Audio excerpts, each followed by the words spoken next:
Real estate agents across the country are on the chopping block. Are we going to be phased out here soon? It's also the 1st of November, which means we have October numbers for your Denver real estate market. Is it a good time to buy? Is it a bad time to buy? Is it a good time to sell? What are interest rates doing? Well, we all kind of know what they're doing.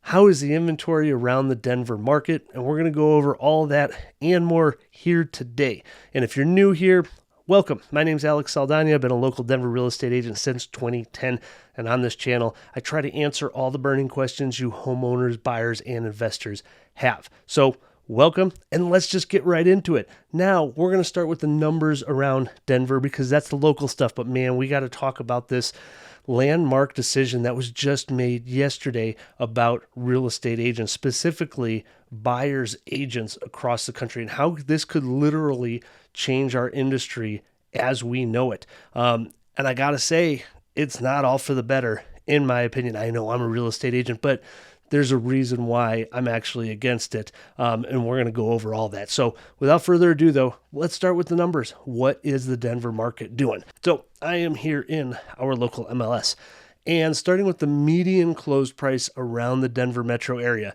we're pretty much flat from September to October. September, we were 565. October, we were 563. That's actually pretty good. Most times this time of year, we actually start having a significant drop by 1% to 2% a month. So the fact that we kind of held flat is actually pretty good in my opinion. Now, why is that? Well, because of this. New listings. Inventory is the name of the game. Supply and demand, economics 101. There's less supply and there's any sort of demand. Prices are going to be stable. So what we had here is, in September, we had 6,900 new listings to hit the market. In October, we had 5,900. I mean, I don't know it's more than a 20% drop, 25% drop in new listings month over month. Now, cyclically, that's very normal. We can go back to last year, in October, we had way less than we did in September too. And that's just like that year after year after year. So no big deal. What is more of a big deal is how many new listings we had. So we had 5,900 this year. In last year, we had 6,100. So a little bit of a change, but this ties into our active listings inventory. So this is how many properties are currently live on the market. And today we've got 13,140, which actually dropped from September, which is actually kind of, not absolutely normal, but it's kind of encouraging. But look at how many listings we had last year. 16,400 compared to 13,100 this year. 3,000 listings difference off of this, so good 20-ish percent, 23% or so less active listings this year than we had last year. So that's what's really holding up our pricing, ladies and gentlemen, is purely no one putting their house on the market. And why aren't they putting their house on the market? We all know the answer, and that's because of interest rates. It is preventing people from doing the lateral moves. And what I mean by the lateral moves is people downsizing or people moving up. It's prevented all of those people that want to do that. They just don't want to fork up the money for the new mortgage because they've looked at those numbers and they go, oh gosh, I'm going from $1,800 a month to $3,800 a month and that doesn't feel good. So we're just going to suffer with a smaller house. So it's prevented all of those transactions from happening. On to pending listings. So this is going to tell us what's coming up over the next 30 to 60 days. And we're kind of flat. We had 4,800 in September go under contract. We have 4,800 in October. So where does that compare to last year? Last year in October, we had about the same. So we'll look like we're kind of on the same level as what happened last year, except prices are a bit more stable. Closed listings, this is the big number. Now, full caveat here. This number will likely update over the next coming days. Why? Because if a property closed yesterday and an agent did not submit it as closed yesterday, that will still update. So likely there might be another 100 or so, 150 transactions onto this. So full disclosure there, ladies and gentlemen. But even if there is another 150 to 200 closings on the high end added to this, let's say it's 4,500 closings for the month of October, down from 5,300. This is the crash that we're having in the market, ladies and gentlemen. It's distressing to people who are struggling in this business, staging, photos. title companies, insurance, all these, not that insurance ever really struggles, but I'm just being fair to everybody out there. And these businesses all rely on the number of transactions happening. And we haven't had this low amount of transactions since 2008, the biggest financial crisis most of us have ever lived through. And we are matching the number of transactions that we had then. Let that sink in for a minute. That's how it feels to some people in the industry at how dire things actually are, because we're not selling any houses, right? So compared to last year, let's see where we were at. So we were 4,300 this month.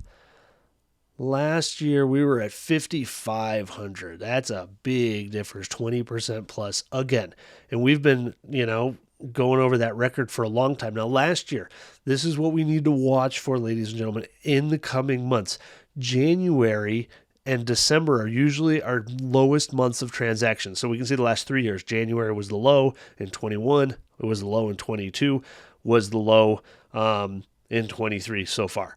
But at our trajectory here, I think we're going to beat a new record. Now, we're looking at the last 3 years of data. So let me zoom this out. And we can look back here at how many closings are happening now. Our market is a little bit different. The statistic I threw out there of the number of closings matching 2008 is on a nationwide level, okay? We are insulated here a little bit in Denver.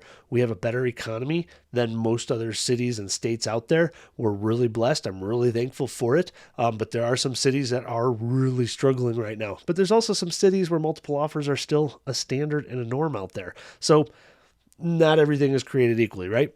But we've got 4,300 transactions here. I bet you we break this January low number of under 3,000 transactions to happen. And if we beat that, we're going to have to go back to probably 2015 numbers where we had that low of transaction count. So a good 8-9 years. Right? But we'll see. It could be worse than that. The Fed just announced today, and they said what they've been saying for the last, 2 years is we're going to keep changing our guidance as we see fit. Job numbers are still extremely strong out there. And inflation, they say it's coming down, but I don't know about you, but I still feel like I'm getting pinched every time I go to the grocery store, right? We can't get out of there for less than $200, it seems like. Costco, good Lord, $400 is just about the minimum when we go once a month. And I know I'm not the only one because I see everybody around me doing the same exact thing. I feel like it was only a couple years ago where we could spend $125 to $150 at the grocery store and be fine for the full week. Not anymore. So let's keep going here. Days on the MLS. What is that looking like? Well, it's looking like it's creeping up like it usually does. We can see this year we're at 19 days on average in the market. Last year we were at 18. That's interesting. So we're more days on the market than we were last year. So I would expect this number to keep creeping up, folks. Month supply of inventory. We went down a little bit. So that means more properties were bought than came on the market. Less inventory, that's what's stabilizing prices. Numbers of showings per listing went from 4.6 up to 4.9. Now, historically, where we're at here, this is not abnormal to have 4 to 5 showings in a month at this time of year. So nothing too crazy. Now, a couple of other numbers that you don't really hear out there very often. And this I watch closely. So on the MLS, I get this report daily that talks about how many new listings have come up this week and how many are coming soon back on the market, which means they went under contract and they fell out of contract. Price decrease. Yeah, ladies and gentlemen, we did officially pass last year for the number of price decreases. And last year, if you remember, it felt like the sky was falling according to everybody. And now if we actually come over here to Redfin and look at the nationwide numbers, which they're the best for nationwide, easily accessible information, in my opinion, we can look at the number of price changes. I love that they track this. So the price drops in the country. Here we go. So these lines all represent different years. Orange is 2021, black is 2022, blue is 2023. And you can see we just peaked over the number of price changes that we had last year. So nationwide, let's take a look at what median home prices are going for. And it looks like we're up about 3% year over year. Now, I don't know about you, but I didn't think that was going to be the case. So I was pretty surprised to see that we were actually above this far year over year, and we're actually ticking up here, and that's just because of how much inventory is on the market. Let's look at new listings. Year over year, we're just starting to match last year. And if we do what we did last year, the amount of active or new listings is just going to keep plummeting. And then let's look at how many active listings there are. So we are well below last year. Gosh, we're down 12% in active listings year over year. That's the theme. That's what's given us our price stability. And then taking a look at interest rates here, they're not doing anything fun. They're just going up, up, and away. We're at the high sevens.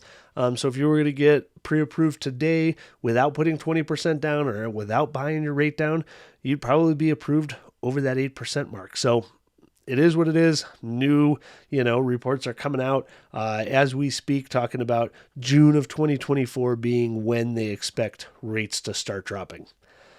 Who knows? They don't. That's for sure, because they said we were supposed to have rates drops already. And that obviously wasn't right. You just keep changing your guidance until the information you have is accurate. Now for the latest news, and this is actually real news.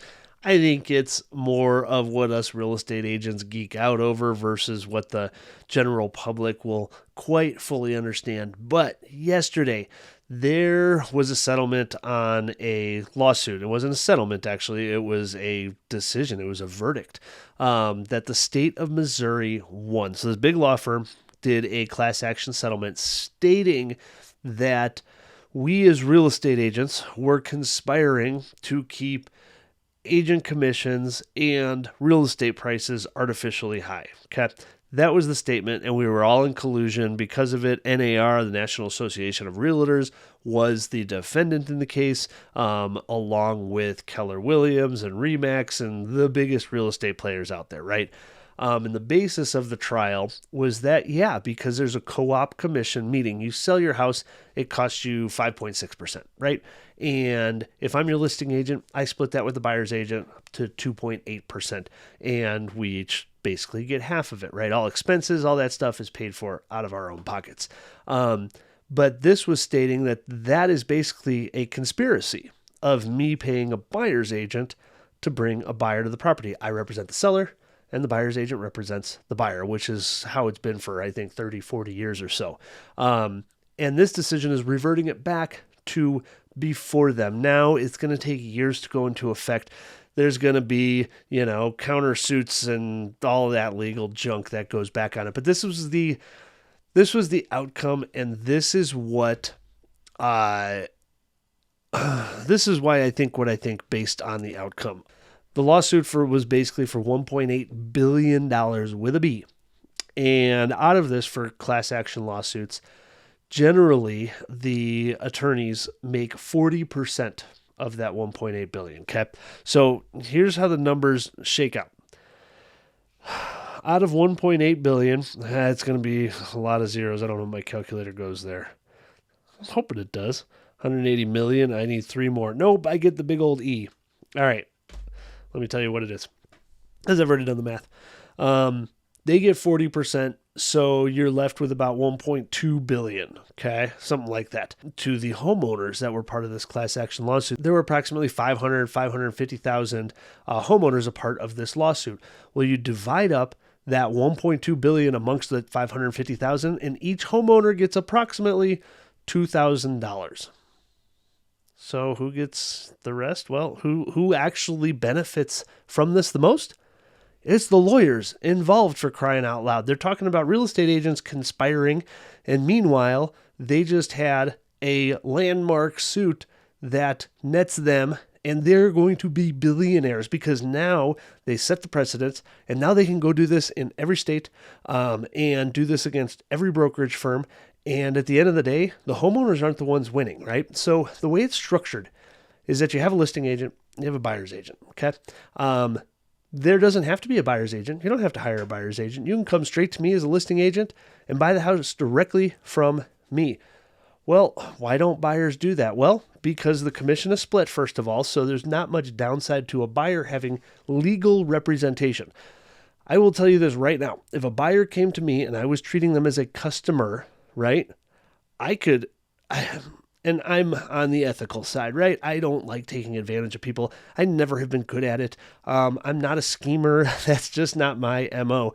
I'm not talking for everybody in the industry, but just imagine for a minute that you weren't represented on the buy side and you had to buy something from a professional salesperson that knows the industry, that knows homes, that knows the seller, and knows the entire process. They are going to railroad you, ladies and gentlemen, till no end to get the most amount of money for their seller. And if you don't know anybody, you buy a home once, every 7 to 15 years. We do this every single day. You're telling me that you think as a buyer, you're going to get a better deal by dealing with someone like, sure, me directly, versus having a buyer's agent that knows the process, that knows how to do an inspection, ask for inspection objections. No, Mr. Buyer, you don't need a sewer scope. They just had it cleaned. Everything's running fine. No, you don't need to have a roofer come out there. There's never been any hail damage or anything. This area doesn't get hail. No, we just had a roof certification for a few $100. You're absolutely fine. We just had the furnace cleaned and checked. It's total. Everything in this house is perfect. And how many buyers would actually just buy into that, right? So it's a decision that was made. They might go the way of detaching buyer's agents from listing agents. So it might turn out to be that you as a buyer have to pay your buyer's agent independently, which most buyers are not going to do, right? You don't want to come out of pocket with another $10,000, $12,000, $15,000. Not many people will want to go that route. And not to mention for you sellers out there, I can list your home on the MLS currently and have hundreds and hundreds of buyers that already have search results set up that can see your home. And the other way is going to be very haphazard. These buyers are going to be doing their own research and they're not going to be as streamlined. Heck, most of the offers that come in are not going to have pre-approvals. They're not going to be ready to buy. Like, this is going to be a much different process if everything goes the way that these lawyers want it to go. And at the end of the day, you as a consumer are not going to get as much for your house as you should, because in our current system, which is extremely efficient, we have all these buyers set to go, okay, based on the MLS searches that are set up.